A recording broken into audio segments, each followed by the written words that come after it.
Hello everyone, welcome to learning book पे आप सभी का स्वागत है। लर्निंग बुक के इस वीडियो में हम 13 नवंबर और 14 नवंबर 2020 से संबंधित करंट अफेयर के महत्वपूर्ण प्रश्नों को डिस्कस करेंगे। अपने क्वेश्चन के डिस्कशन की शुरुआत की जाए उससे पहले आप सभी से एक रिक्वेस्ट है कि लर्निंग बुक के वीडियोज़ को अधिक से अधिक शेयर करके अपना सपोर्ट दें। और जो नए व्यूअर्स चैनल से पहली बार जुड़ रहे हैं उनसे रिक्वेस्ट है वो चैनल को सब्सक्राइब करके बेल आइकॉन को प्रेस कर दें, जिससे जो भी नई वीडियोस चैनल पर अपलोड हो उसकी नोटिफिकेशन आप तक समय से पहुंच सके। आइए शुरुआत करते हैं अपने आज के पहले प्रश्न के साथ। आज का पहला प्रश्न है, चालू वित्त वर्ष की दूसरी तिमाही में अपने लाभ में 52% वृद्धि किस बैंक ने दर्ज की है? अपने लाभ में 52% की वृद्धि दर्ज की है भारतीय स्टेट बैंक ने। ऑप्शन सी करेक्ट हो जाएगा। देखो, भारत में दो तरीके के फाइनेंशियल ईयर यानी कि वित्तीय वर्ष होते हैं।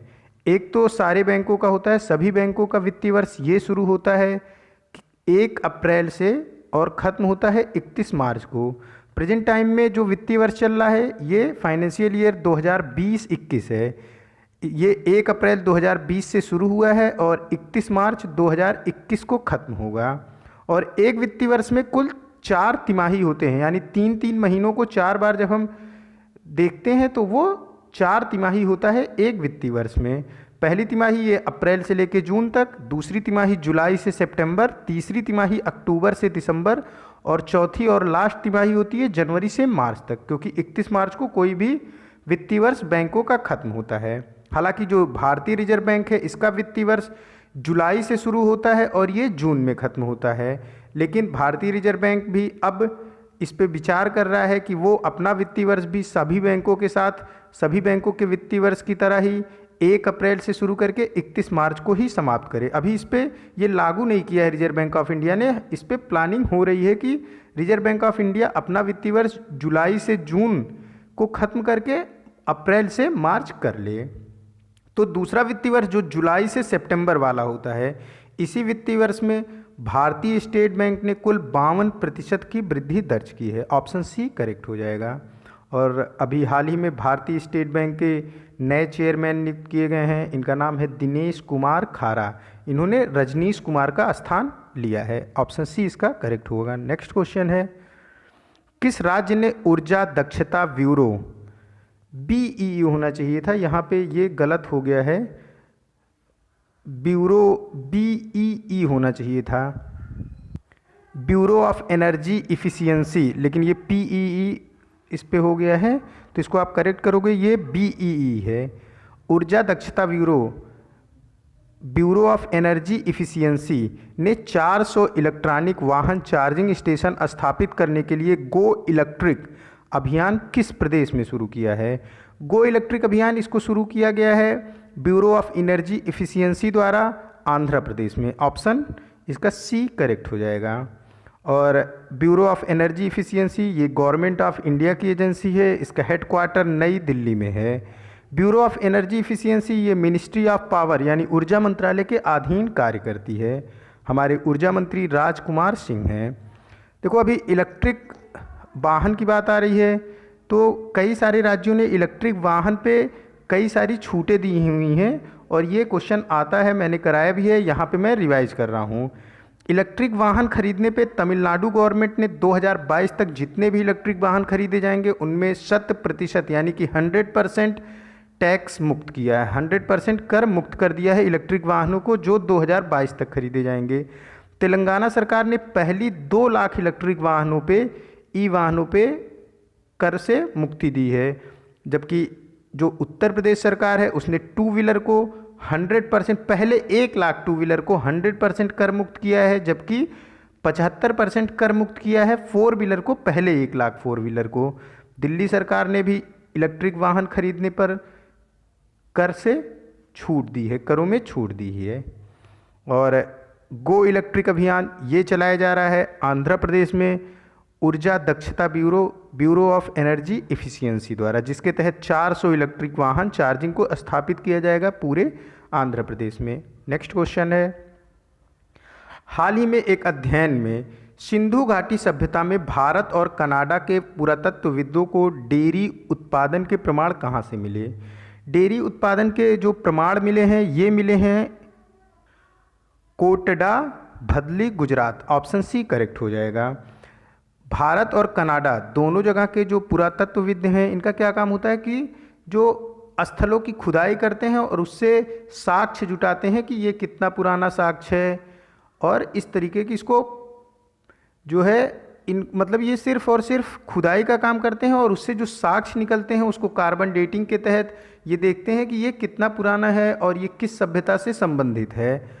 और अभी हाल ही में दोनों भारत और कनाडा के पुरातत्वविदों द्वारा कोटडा भदली में, जो कि गुजरात में है, ये सिंधु घाटी सभ्यता से संबंधित स्थान है, यहाँ पे डेयरी उत्पादन के प्रमाण मिले हैं। डेयरी उत्पादन में इसकी दूध, दही, मट्ठा, मक्खन, घी, ये सब उस समय के जो सभ्यता थी सिंधु घाटी सभ्यता, वहाँ के लोग दूध, दही, मट्ठा, मक्खन, घी ये सब खाते थे, ऐसा प्रमाण मिला है।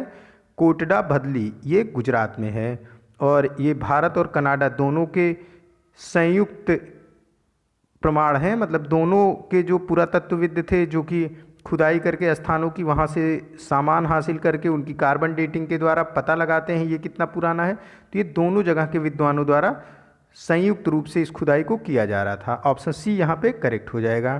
देखो इसमें क्वेश्चन में और भी स्टैटिक जीके का क्वेश्चन है।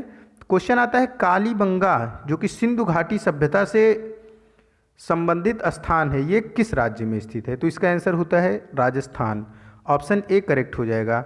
सोठी ये भी उत्तर प्रदेश में स्थित है, सिसवाला ये हरियाणा में स्थित है, और कोटडा भादली ये तो आपका कोटडा भदली गुजरात में है, जहाँ पे अभी पुरातत्वविदों को डेयरी उत्पादन के प्रमाण मिले हैं। ये भी सिंधु घाटी सभ्यता से ही संबंधित स्थान है। तो आप ये चारों स्थान और किस राज्य में है इसको भी याद रखोगे। नेक्स्ट क्वेश्चन है, भारत ने आवास पुनर्निर्माण परियोजना के लिए नेपाल को कितनी राशि प्रदान की है? देखो जब 2015 में नेपाल में एक बहुत ही भयानक अर्थक्वेक आया था जिसमें काफ़ी जान और माल की हानि हुई थी नेपाल की, उस समय भारत सरकार ने नेपाल को 1 बिलियन नेपाली रुपए, एनपीआर में होता है नेपाली रुपए, 1 बिलियन नेपाली रुपए देने का वादा किया था। उसी के तहत भारत सरकार ने अभी अपनी आखिरी किस्त दी है। वो 1 बिलियन नेपाली रुपए भारत सरकार ने एक साथ देने के लिए नहीं बोला था, कई किस्तों में भारत सरकार ने नेपाल को 1 बिलियन नेपाली रुपए दिया है। ये 2015 में जो वहाँ पे भूकंप के द्वारा त्रासदी आई थी उससे उभरने में नेपाल की मदद के लिए दिया गया। और उस समय ऑपरेशन मैत्री भी हमारी आर्मी ने चलाया था नेपाल की मदद के लिए, और नेशनल डिजास्टर पर रिस्पांस फोर्स जो है उसने भी ऑपरेशन मैत्री में इंडियन आर्मी की मदद करी थी। तो ऑपरेशन मैत्री ये संबंधित है नेपाल की मदद से। जब नेपाल में 2015 में भूकंप त्रासदी आई थी उसके बाद नेशनल डिजास्टर रिस्पांस फोर्स जो कि इंडिया की है और इंडियन आर्मी, इन दोनों ने मिलकर नेपाल की मदद के लिए चलाया था। और उसके बाद से भारत सरकार ने वहाँ पे स्कूलों के पुनर्निर्माण की भी बात कही थी। उसके तहत भीमसेन आदर्श हायर स्कूल ये भारत सरकार द्वारा बनाया गया है नेपाल में। साथ ही साथ श्री लक्ष्मणिया जनता सेकेंडरी स्कूल ये भी भारत सरकार द्वारा बनाया गया है नेपाल में। तो ऑप्शन यहाँ पे सी करेक्ट हो जाएगा, 1 बिलियन नेपाली रुपए। ये भी हाल ही में इसकी लास्ट किस्त दी गई और ये भारत सरकार ने अपने किए गए वादे को पूरा कर दिया है जो 2015 में भारत सरकार द्वारा किया गया था नेपाल में भूकंप की त्रासदी के बाद। नेक्स्ट क्वेश्चन है, भारतीय रेलवे ने डिजिटल उपकरणों का उपयोग करके अपनी परिचालन क्षमता में सुधार करने के लिए किसके साथ भागीदारी की है? भारतीय रेलवे ने इंडियन स्कूल ऑफ बिजनेस के साथ भागीदारी की है ताकि वो डिजिटल उपकरणों का एक उपयोग करे और अपनी परिचालन क्षमता में सुधार करे। इंडियन स्कूल ऑफ बिजनेस ये हैदराबाद में स्थित है। भारतीय रेलवे ने अपने इंफ्रास्ट्रक्चर के मॉडर्नाइजेशन के रिसर्च के लिए आईआईटी कानपुर के साथ भी समझौता किया है। तो दो क्वेश्चन देखो, भारतीय रेलवे ने डिजिटलीकरण के लिए समझौता किया है इंडियन स्कूल ऑफ बिजनेस जो कि हैदराबाद में है। इंफ्रास्ट्रक्चर मॉडर्नाइजेशन रिसर्च के लिए समझौता किया है भारतीय रेलवे ने आईआईटी कानपुर के साथ। और भारतीय रेलवे ने 151 ट्रेनों को चरणबद्ध तरीके से 2027 तक प्राइवेट करने का भी लक्ष्य अपने लिए रखा है, जिसके तहत पहली जो 12 ट्रेनें हैं, मतलब कि पहली 2027 चरणबद्ध तरीकों से किया जाएगा। तो जो पहला चरण है इसका ये 2022-23 होगा, जिसमें 12 ट्रेनों को किया जाएगा प्राइवेट, और फिर 2023-24 में 45 ट्रेनों को, 2025-26 में कुल 50 ट्रेनों को, और 2026-27 में कुल 44 ट्रेनों को। इस तरीके से कुल 4 चरणों में 151 ट्रेनों को 2027 तक प्राइवेट करने की योजना है इंडियन गवर्नमेंट की, और ये 35 सालों के लिए प्राइवेट करने की योजना है, जिसके तहत ट्रेनों का रख रखाव, उसकी फाइनेंशियल व्यवस्था और उसका अधिग्रहण, संचालन, ये सभी चीज़ों को प्राइवेट कर दिया जाएगा। ये 35 सालों के लिए किया जाएगा। 2000 मतलब जब देखो 12 ट्रेनें जो 2022-23 फाइनेंशियल ईयर में प्राइवेट की जाएंगी, इसका 35 साल थोड़ा पहले कंप्लीट होगा, और जो 27 साल में की जाएंगी तो ये 3 साल बाद, 4 साल बाद, सॉरी, इसका 4 साल बाद 35 साल कंप्लीट होगा। तो इसी तरीके से 35 सालों के लिए 151 ट्रेनों को चरणबद्ध तरीके से प्राइवेट करने की योजना है इंडियन गवर्नमेंट की 2027 तक। ये 4 चरणों में किया जाएगा। नेक्स्ट क्वेश्चन है, national dairy federation, international dairy federation IDF के बोर्ड में चुने जाने वाले दूसरे भारतीय कौन बन गए हैं? IDF के बोर्ड में चुने गए हैं जो दूसरे भारतीय हैं, इनका नाम है Dilip Rath. Option B correct हो जाएगा। दिलीप रथ जो भारत की नेशनल डेयरी डेवलपमेंट बोर्ड है उसके अध्यक्ष हैं, और ये अब इंटरनेशनल डेयरी फेडरेशन बोर्ड में चुने जाने वाले दूसरे भारतीय बन गए हैं। इसके पहले जो पहली भारतीय थी जिन्हें इंटरनेशनल डेयरी फेडरेशन बोर्ड में चुना गया था, ये थी डॉक्टर अमृता पटेल। इन्हें 2010 में चुना गया था। तो देखो ये पहली भारतीय भी थी जिन्हें इंटरनेशनल डेयरी फेडरेशन के बोर्ड मेंबर के रूप में चुना गया था, तथा पहली भारतीय महिला भी हैं जिन्हें इंटरनेशनल डेयरी फेडरेशन के बोर्ड में मेंबर के रूप में चुना गया है। और इंटरनेशनल डेयरी फेडरेशन के बोर्ड मेंबर के रूप में चुने जाने वाले दूसरे भारतीय हैं दिलीप रथ, जो कि नेशनल डेयरी डेवलपमेंट बोर्ड के अध्यक्ष हैं। और इंटरनेशनल डेयरी फेडरेशन, इसका हेडक्वार्टर ब्रुसेल्स बेल्जियम में है। ऑप्शन बी करेक्ट हो जाएगा। मैं फिर से रिपीट कर रहा हूँ, इंटरनेशनल डेयरी फेडरेशन, इसका हेडक्वार्टर ब्रुसेल्स बेल्जियम में है।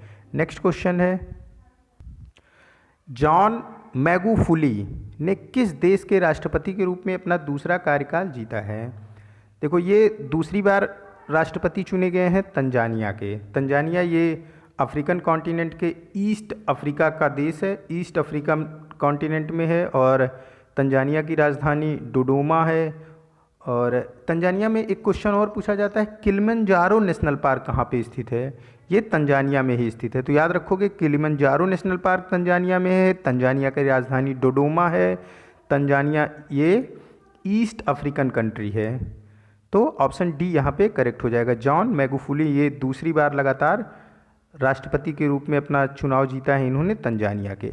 ऑप्शन बी करेक्ट हो जाएगा। नेक्स्ट क्वेश्चन है, भारत और खाड़ी सहयोग परिषद गल्फ कंट्री कॉरपोरेशन के बीच, इंडिया और गल्फ कंट्री कॉरपोरेशन के बीच वार्षिक राजनीतिक वार्ता में भारतीय नेतृत्व किसने किया? देखो इसमें भारतीय नेतृत्व किया हमारे विदेश मंत्री एस जयशंकर ने। ऑप्शन बी करेक्ट हो जाएगा। गोल्फ कॉरपोरेशन काउंसिल खाड़ी सहयोग परिषद, इसमें कुल 6 देश हैं, एक बहरीन, कुवैत, कतर, सऊदी अरब, यूनाइटेड अरब अमीरात। ये कुल 6 देश हैं गल्फ कॉरपोरेशन काउंसिल में। और ये 6 देश जो हैं इनका गल्फ कॉरपोरेशन काउंसिल है, और इसका गल्फ कॉरपोरेशन काउंसिल का हेडक्वार्टर है सऊदी अरब में की राजधानी रियाद में। सऊदी अरब की राजधानी रियाद में गल्फ कॉरपोरेशन काउंसिल का हेडक्वार्टर है।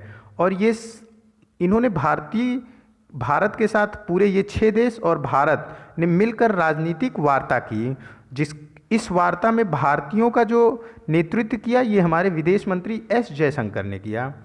देखो जो गल्फ कंट्री हैं इसमें से अभी हाल ही में, ये काफ़ी न्यूज़ में रहा था, मैंने कराया भी है, हाल ही में 2 देश ने इजराइल के साथ डिप्लोमेटिक रिलेशन को बहाल कर दिया है। कौन कौन से ये 2 देश हैं? लेटेस्ट तो बहरीन है और UAE। यूनाइटेड अरब अमीरात और बहरीन, इन दोनों देशों ने इज़राइल को एज ए कंट्री रिकॉग्नाइज कर लिया है और उनके साथ डिप्लोमेटिक रिलेशन को बहाल कर दिया है। और इसमें प्रमुख रोल था डोनाल्ड ट्रंप का। बहरीन और यूएई ने जो यूनाइटेड अरब अमीरात और बहरीन ने जो इज़राइल को एज ए कंट्री रिकॉग्नाइज़ किया है, इसमें प्रमुख रोल था डोनाल्ड ट्रंप का। इसको मैंने काफ़ी विस्तार से आप लोगों को बताया है जब मैं ये क्वेश्चन करा रहा था कि है क्या कि इज़राइल को जो मुस्लिम कंट्री हैं वो काफ़ी हद तक क्या करते हैं, एज ए कंट्री रिकॉग्नाइज नहीं करते हैं, वो इज़राइल को एक देश मानने से मना करते हैं। लेकिन बहरीन और यूएई, इन दोनों देशों ने इज़राइल को एज ए कंट्री रिकॉग्नाइज़ किया है और इसमें बहुत बड़ा रोल था डोनाल्ड ट्रंप का। और अगर ये क्वेश्चन आता है कि सबसे बाद में किस देश ने इज़राइल को एज ए कंट्री रिकॉग्नाइज़ किया है, तो वो आंसर होगा बहरीन। यूएई ने उससे थोड़ा पहले किया था। और एस जयशंकर प्रसाद ने खाड़ी सहयोग परिषद और भारत के बीच जो वार्षिक राजनीतिक वार्ता होती है उसमें भारत का नेतृत्व किया था। ऑप्शन बी करेक्ट हो जाएगा। नेक्स्ट क्वेश्चन है, किस कंपनी ने भारतीय तटरक्षक जहाज C-452 का डिजाइन और निर्माण किया है, जिसे हाल ही में रत्नागिरी महाराष्ट्र में कमीशन किया गया। देखो, कमीशन किया गया मतलब कि इसे इंडियन नेवी को दे दिया गया है काम करने के लिए। कमीशन करना वर्ड यूज़ किया जाता है कि जब कोई जहाज इंडियन नेवी को दे दिया जाता है तो मतलब उसे कमीशन कर दिया गया, अब इंडियन नेवी उसे अपने ज़रूरत के अनुसार यूज़ कर सकती है। तो एक तटरक्षक जहाज है जिसका नाम है C-452। C-452 जहाज को बनाया है लांसर एंड टर्बो कंपनी ने। ऑप्शन ए करेक्ट हो जाएगा। इसे रत्नागिरी महाराष्ट्र में इंडियन नेवी को कमीशन किया गया, यानी रत्नागिरी महाराष्ट्र से इसे इंडियन नेवी को सौंपा गया। लांसर एंड टर्बो ये 1938 में दो ब्रिटिशर्स थे, इन्होंने इसको भारत में स्थापित किया था और इसका हेडक्वार्टर मुंबई में है और इसका एक ब्रांच है, इसकी फैक्ट्री का एक ब्रांच है सूरत गुजरात में। उसी सूरत गुजरात की ब्रांच ने ही C-452 का डिजाइन और निर्माण किया है। ऑप्शन ए यहाँ पे करेक्ट हो जाएगा। नेक्स्ट क्वेश्चन है, राष्ट्रीय खनिज विकास निगम नेशनल माइंस डेवलपमेंट कॉरपोरेशन के साथ किस शैक्षिक संस्था ने नाइस प्रोग्राम, एक स्टार्टअप सपोर्ट सिस्टम को लॉन्च किया है। देखो, राष्ट्रीय खनिज विकास निगम यानी कि नेशनल माइंस डेवलपमेंट कॉरपोरेशन के साथ आईआईटी हैदराबाद ने एक समझौता किया।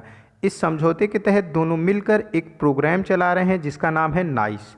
नाइस का फुल फॉर्म क्या है? देखो, एन से तो सीधे सीधे NMDC यानी कि राष्ट्रीय खनिज विकास निगम ही हो गया, और I for innovation and incubation, आई से दो इनोवेशन एंड इंक्यूबेशन, CE से सेंटर, तो NMDC innovation and incubation centre. फिर से मैं रिपीट कर रहा हूँ, नाइस का फुल फॉर्म है NMDC innovation and incubation centre. Nice program को चलाया जा रहा है राष्ट्रीय खनिज विकास निगम और IIT हैदराबाद, दोनों मिलकर नाइस प्रोग्राम को चला रहे हैं। इस प्रोग्राम को चलाने का प्रमुख उद्देश्य है कि जो स्टार्टअप है, जो इनोवेशन है, उसमें बढ़ावा दिया जाए माइंस के क्षेत्र में, यानी जो स्टार्टअप, जो इनोवेशन माइंस के क्षेत्र में किसी के द्वारा किया जाएगा उसको सपोर्ट मिलेगा राष्ट्रीय खनिज विकास निगम और IIT हैदराबाद का नाइस प्रोग्राम के तहत।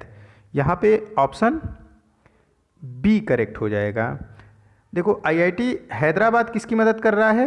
राष्ट्रीय खनिज विकास निगम की नाइस प्रोग्राम के लिए। नाइस प्रोग्राम के तहत जो खनिज के क्षेत्र में स्टार्टअप हैं उनको मदद प्रदान की जा रही है। IIT जोधपुर मदद कर रहा है national highway authority of India की। क्यों? बेटरमेंट ऑफ हाईवे के लिए, हाईवे ज़्यादा अच्छे बने उनके बेटरमेंट के लिए जो मदद कर रहा है national highway authority of India की, वो है IIT जोधपुर। IIT कानपुर मदद कर रहा है किसकी? IIT कानपुर मदद कर रहा है इंडियन रेलवे की, उसके इंफ्रास्ट्रक्चर में सुधार के लिए IIT कानपुर रिसर्च कर रहा है। लेकिन अगर क्वेश्चन आता है कि इंडियन रेलवे की मदद कौन कर रहा है ताकि वो डिजिटल तरीके से अपने आप को और अच्छा कर सके, तो इंडियन स्कूल ऑफ बिजनेस, जिस क्वेश्चन को मैंने आज ही आपको कराया है, इंडियन स्कूल ऑफ बिजनेस। तो कुल 4 क्वेश्चन। पहला, राष्ट्रीय खनिज विकास निगम की मदद कौन सी आईआईटी कर रहा है? नाइस प्रोग्राम के लिए। नाइस प्रोग्राम के लिए आईआईटी हैदराबाद मदद कर रहा है राष्ट्रीय खनिज विकास निगम की। नाइस प्रोग्राम के तहत राष्ट्रीय खनिज विकास निगम और आईआईटी हैदराबाद उन सभी स्टार्टअप की मदद कर रहे हैं जो खनिज क्षेत्र के लिए हैं। और आईआईटी जोधपुर मदद कर रहा है बेटरमेंट ऑफ हाईवे के लिए national highway authority of India की। आईआईटी कानपुर मदद कर रहा है इंडियन रेलवे की, इंडियन रेलवे के इंफ्रास्ट्रक्चर में सुधार के लिए। और इंडियन स्कूल ऑफ बिजनेस मदद कर रहा है इंडियन रेलवे की डिजिटलाइजेशन में सुधार के लिए। नेक्स्ट क्वेश्चन है, पेरिस जलवायु समझौता से औपचारिक रूप से बाहर निकलने वाला पहला देश कौन सा है? पेरिस जलवायु समझौता से औपचारिक रूप से बाहर निकलने वाला पहला देश है संयुक्त राज्य, यूएस से संयुक्त राज्य अमेरिका। आप याद कर लो, अमेरिका पहला देश है जो पेरिस जलवायु समझौते से बाहर हो गया है। पेरिस जलवायु समझौता ये ग्रीन हाउस जो गैस है उसको कम करने से संबंधित था। 2015 में पेरिस फ्रांस में 195 देशों के साथ ये समझौता हुआ था। 195 देशों ने आपस में बैठक की थी और ग्रीन हाउस गैसेस को कम करने से संबंधित ये समझौता था। 195 देशों ने इसमें बैठक ली थी और अब इसमें से यूएस बाहर हो गया है। यूएस ने इस समझौते में एक हस्ताक्षर किया था जिसके तहत यूएस ने कहा था कि वो 2025 तक 2005 की तुलना में 28% तक ग्रीन हाउस गैसेस को कम करेगा अमेरिका में। फिर से मैं रिपीट कर रहा हूँ, यूएस पेरिस जलवायु समझौते से बाहर निकलने वाला पहला देश है। उसने अपने आप को विड्रा कर लिया है पेरिस जलवायु समझौते से। पेरिस जलवायु समझौता 2015 में पेरिस फ्रांस में हुआ था। इसमें कुल 195 देशों ने भाग लिया था, पार्टिसिपेट किया था। पेरिस जलवायु समझौता ग्रीन हाउस गैसेस के उत्सर्जन को कम करने से संबंधित है। और अभी मैं बताता हूँ ग्रीन हाउस गैसेस क्या होते हैं। पहले पूरा पेरिस जलवायु समझौता आप समझ लो। पेरिस जलवायु समझौता ग्रीन हाउस गैसेस के उत्सर्जन को कम करने से संबंधित है। और ग्रीन हाउस गैस का अगर उत्सर्जन की बात करेंगे तो पूरे वर्ल्ड में सबसे ज़्यादा ग्रीन हाउस गैसेस का उत्सर्जन करता है चाइना। दूसरे नंबर पे जो ग्रीन हाउस गैसेस का उत्सर्जन करता है वो देश है अमेरिका। और दूसरे नंबर का देश अमेरिका ने ही पेरिस जलवायु समझौते से अपने आप को बाहर कर लिया है। अमेरिका ने जब पेरिस जलवायु समझौता हुआ था उसके तहत अमेरिका ने जो हस्ताक्षर किया था वो ये था कि 2005 की तुलना में अमेरिका 2025 तक अपने ग्रीन हाउस गैसेस के उत्सर्जन को 28% तक कम करेगा। देखो, ग्रीन हाउस गैसेस के उत्सर्जन को कम करना का समझौता अमेरिका ने किया था, लेकिन अब अमेरिका पेरिस जलवायु समझौते से बाहर हो गया है। तो इसका फ़ायदा क्या होगा अमेरिका को? अमेरिका के में तेल, गैस, कोयला और उद्योग क्षेत्र में सबसे ज़्यादा विकास होगा, क्योंकि जब आप समझौता किए हो तो आप ग्रीन हाउस गैसेस को कम उत्सर्जित करोगे। उसके लिए आप लिमिटेड उद्योग को करोगे या फिर कोयले का कम से कम जलाओगे। ग्रीन हाउस गैसेस में कौन कौन से गैस होते हैं समझ लेते हैं। ग्रीन हाउस गैसेस में आपके होते हैं carbon dioxide, methane, nitrous oxide और ओजोन। ग्रीन हाउस गैसेस से क्या होता है कि जो टेम्परेचर है वो इंक्रीज होता है, और अगर टेम्परेचर लगातार बढ़ा रहेगा तो उससे क्या होगा, 2 से 3 डिग्री टेम्परेचर बढ़ जाता है ग्रीन हाउस गैसेस से। तो फिर जो ग्लेशियर हैं, जो बर्फ़ हैं, वो पिघलेंगे, काफ़ी ज़्यादा नुकसान होगा एनवायरनमेंट को, कई सारे हैबिटाट मर जाएंगे, विलुप्त हो जाएंगे। इसीलिए लगातार ये कोशिश की जाती है कि ग्रीन हाउस गैसेस का उत्सर्जन कम से कम हो। और भारत ने ग्रीन हाउस गैसेस में भारत ने क्या समझौते पे हस्ताक्षर, किस तरह से भारत का समझौता था पेरिस? देखो, पेरिस में जो हुआ था 2015 में पेरिस जलवायु समझौता, इसमें अलग अलग देशों ने अलग अलग तरीके से समझौते पर हस्ताक्षर किया था। अमेरिका ने कहा था कि वो 2005 की तुलना में 2025 तक 28% तक ग्रीन हाउस गैसेस के उत्सर्जन को कम करेगा अमेरिका में। भारत ने कहा था कि 2005 की तुलना में भारत 2030 तक 35% तक कम कर देगा ग्रीन हाउस गैस के उत्सर्जन को। भारत का क्या था कि 2030 तक 2005 की तुलना में 33% से 35% तक भारत कमी लाएगा ग्रीन हाउस गैसेस के उत्सर्जन में। और अभी हाल ही में न्यूजीलैंड, ये क्वेश्चन मैंने आपको कराया है, न्यूजीलैंड ने अपने वहाँ के संसद में एक बिल पास किया है। उस बिल के तहत न्यूजीलैंड 2050 तक जीरो कार्बन उत्सर्जन वाला देश बन जाएगा। 2050 तक न्यूजीलैंड जीरो कार्बन उत्सर्जन करने के बिल को अपने वहाँ पे पास कर दिया है न्यूजीलैंड की संसद में। तो कई सारे इसमें क्वेश्चन हो गए, मैं उसको समराइज़ करता हूँ जल्दी जल्दी। ग्रीन हाउस गैसेज में के उत्सर्जन में पहले स्थान पे है चाइना, दूसरे स्थान पे है यूएस। देखो, ग्रीन हाउस गैसेज में America green house gas Paris जलवायु समझौते से बाहर निकलने वाला पहला देश बना अमेरिका।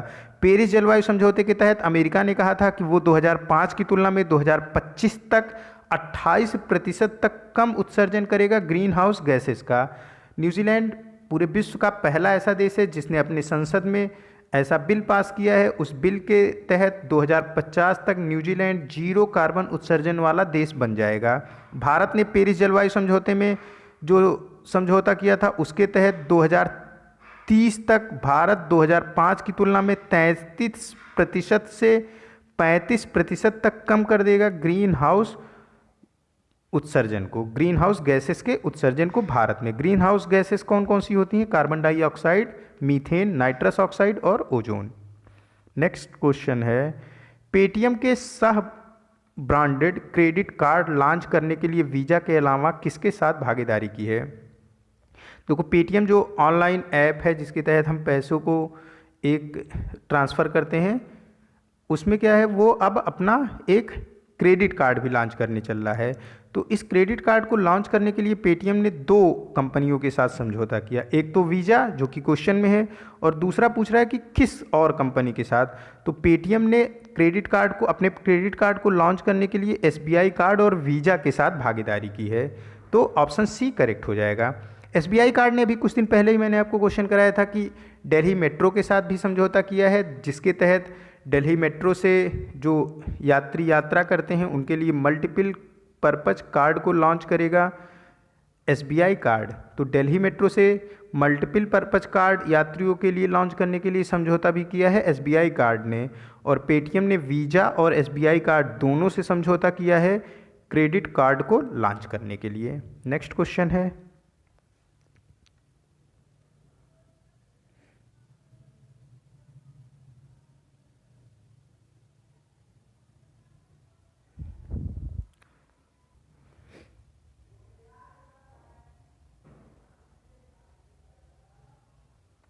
गंगा उत्सव 2020 के दौरान राष्ट्रीय मिशन फॉर क्लीन गंगा द्वारा आयोजित नमामि गंगे परियोजना के लिए किसे ब्रांड एम्बेसडर नामित किया गया है? देखो, नमामि गंगे परियोजना के लिए ब्रांड एम्बेसडर नामित किया गया है चाचा चौधरी को। चाचा चौधरी कौन है? ये जो लोग कॉमिक पढ़ते होंगे उन्हें पता होगा, ये इंडियन सुपर हीरो हैं, और चाचा चौधरी का दिमाग कंप्यूटर से भी तेज चलता है, ऐसा उस कॉमिक में बताया जाता है। चाचा चौधरी और साबू ये दोनों एक साथ काम करते हैं। साबू खूब लंबा सा आदमी है और चाचा चौधरी छोटे से हैं, और जो विलेन के रोल में होता है चाचा चौधरी और साबू की कॉमिक में, उसका नाम है राका। जो लोग कॉमिक पढ़ते होंगे उन्हें ये पता होगा, मैं कॉमिक पढ़ता हूँ इसलिए मुझे इतनी सारी डिटेल इसके बारे में पता है। तो चाचा चौधरी को बनाया गया है नमामि गंगा परियोजना के ब्रांड एम्बेसडर। ये इंडियन सुपर हीरो हैं। ऑप्शन यहाँ पे डी करेक्ट हो जाएगा। नेक्स्ट क्वेश्चन है, केंद्र सरकार द्वारा निजीकरण किए गए 6 हवाई अड्डों को अडानी ग्रुप ने कितने वर्षों के लिए लीज पर लिया है? देखो, अडानी ग्रुप ने इन 6 हवाई अड्डों को लीज पे लिया है कुल 50 वर्षों के लिए। यहाँ पे ऑप्शन डी करेक्ट हो जाएगा। और जो 2027 तक 151 ट्रेनें प्राइवेट हो रही हैं, उनको 35 वर्षों के लिए लीज पे दिए जाने की योजना है इंडियन रेलवे की। और इन प्राइवेट ट्रेनों में कौन कौन सी व्यवस्था लीज पे दी जाएगी? वित्तीय व्यवस्था, यानी कि टिकटों का निर्धारण और कितना प्रॉफिट हो रहा है, ये सब का ब्यौरा जो है प्राइवेट फर्म ही करेगी, जो इसको प्राइवेट ट्रेनों को ओन्ड करेगी। साथ ही साथ उसके अधिग्रहण को, उसके संचालन को, ट्रेनों के रख रखाव को, लगभग सारी सुविधाओं को प्राइवेट कर दिया जाएगा जो ट्रेन से संबंधित होती हैं। ये 35 सालों का होगा। हवाई अड्डों को 50 सालों के लिए अडानी ग्रुप को दिया गया, 6 हवाई अड्डों को, जबकि 151 ट्रेनें जो 2027 तक चरणबद्ध तरीके से प्राइवेट करी जाएंगी, उनको 35 सालों के लिए दिया जाएगा लीज पे। यहाँ पे ऑप्शन डी करेक्ट हो जाएगा। जिन 6 हवाई अड्डों को अदानी ग्रुप को 50 वर्षों के लिए लीज पर दिया गया है, इनको आप नोट डाउन करोगे, ये क्वेश्चन में पूछे जा सकते हैं कि इनमें से कौन सा हवाई अड्डा है जिसे अदानी ग्रुप को 50 सालों के लिए लीज पे दिया गया है, या फिर ऐसा क्वेश्चन आ सकता है कि कौन सा हवाई अड्डा नहीं है जिन्हें अदानी ग्रुप को लीज पर दिया गया है। तो ये 6 अगर आपको याद होंगे तो आप दोनों तरीके के क्वेश्चन को ऑप्ट कर सकोगे। देखो, जयपुर का हवाई अड्डा, अहमदाबाद का हवाई अड्डा, मंगलुरु कर्नाटका का हवाई अड्डा और तिरुवनंतपुरम केरला का हवाई अड्डा। मंगलुरु कर्नाटका, तिरुवनंतपुरम केरला, अहमदाबाद गुजरात, जयपुर राजस्थान, चौधरी चरण सिंह हवाई अड्डा लखनऊ और गुवाहाटी हवाई अड्डा। फिर से मैं रिपीट कर रहा हूँ, जयपुर, अहमदाबाद, तिरुवनंतपुरम, मंगलुरु, लखनऊ और गुवाहाटी, ये 6 हवाई अड्डों को अदानी ग्रुप को 50 वर्षों के लिए लीज पर दे दिया गया है। ऑप्शन डी करेक्ट हो जाएगा। नेक्स्ट क्वेश्चन है, भारत में 3 राफेल फाइटर जेट का दूसरा बैच कहाँ पर लाया गया। देखो, दूसरा बैच जो लाया गया ये जामनगर गुजरात में लाया गया। इसमें 3 राफेल थे। पहले बैच को अंबाला हरियाणा में लाया गया था जिसमें कुल 5 राफेल थे, यानी भारत में अब तक कुल 8 राफेल आ चुके हैं। और जो तीसरा बैच आएगा ये हसियारा वायुसेना स्टेशन वेस्ट बंगाल पर लाया जाएगा। तो पहला बैच लाया गया अंबाला में, अंबाला हरियाणा, दूसरा लाया गया Jamnagar Gujarat, option B correct हो जाएगा। और तीसरा जो नेक्स्ट लाए जाने की योजना है, उसको योजना बना ली गई है, वो हसियारा वायुसेना वेस्ट बंगाल पर लाया जाएगा। और अभी तक भारत के पास 35 राफेल में से कुल 8 राफेल आ चुके हैं। नेक्स्ट में कितने राफेल आएंगे इसकी अभी कोई सूचना नहीं है, जबकि ये भारतीय वायुसेना ने तय कर लिया है कि इसे हसियारा वायुसेना वेस्ट बंगाल पे उतारा जाएगा। नेक्स्ट जो तीसरा बैच आएगा, अभी तक कुल 8 आ चुके हैं। नेक्स्ट क्वेश्चन है, डीआरडीओ ने ओडिशा के चांदीपुर में इंटीग्रेटेड टेस्ट रेंज से किस रॉकेट के उन्नत, यानी कि उन्नत मीन्स की मॉडिफाइड और अच्छा, पहले की तुलना में और अच्छा संस्करण का सफलतापूर्वक परीक्षण किया है। ये रॉकेट लॉन्चर है, इसका नाम है पिनाका। पिनाका के बारे में मैंने पिछले कई बार क्वेश्चन में इसको विद फिगर भी बताया है। पिनाका ये मल्टी बैरल रॉकेट लॉन्चर होता है जिसमें एक साथ कई रॉकेट को लॉन्च करने की सुविधा होती है। मैं इसको फिर से आपको दिखा देता हूँ। ऑप्शन डी यहाँ पे करेक्ट हो जाएगा। देखो, यही Pinaka multi barrel rocket launcher है। इसमें देखो एक साथ 12 रॉकेट को लॉन्च किए जाने की सुविधा है। और इसी पिनाका का अपग्रेडेड वर्जन को अभी चांदीपुर में फिर से जो है इसका ट्रायल किया गया डीआरडीओ के द्वारा। तो डीआरडीओ के द्वारा ओडिशा के चांदीपुर में पिनाका का अपग्रेडेड वर्जन का अभी सफलतापूर्वक परीक्षण किया गया। ऑप्शन डी करेक्ट हो जाएगा। नेक्स्ट क्वेश्चन है, जुगलबंदी द बीजेपी बिफोर मोदी पुस्तक को किसने लिखा है। जुगलबंदी द बीजेपी बिफोर मोदी, यानी कि किसके किसके बीच की जुगलबंदी थी, कौन कौन बीजेपी को किसने संभाला था मोदी से पहले, इसी से संबंधित ये बुक है। इस बुक को लिखा है विनय सीतापति ने। ऑप्शन बी करेक्ट हो जाएगा।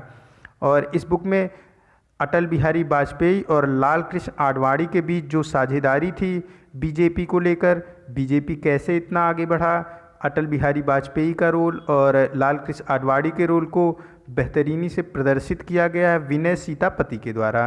और इसी महीने में नवंबर 2020 में ही इस बुक को लॉन्च करा जाएगा।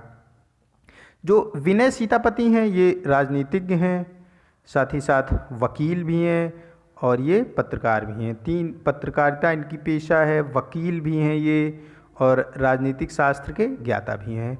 ऑप्शन बी यहाँ पे करेक्ट हो जाएगा। ये आज का लास्ट क्वेश्चन था। मिलते हैं नए करंट अफेयर के साथ नेक्स्ट वीडियो में। Keep study on learning book. Thank you for watching this.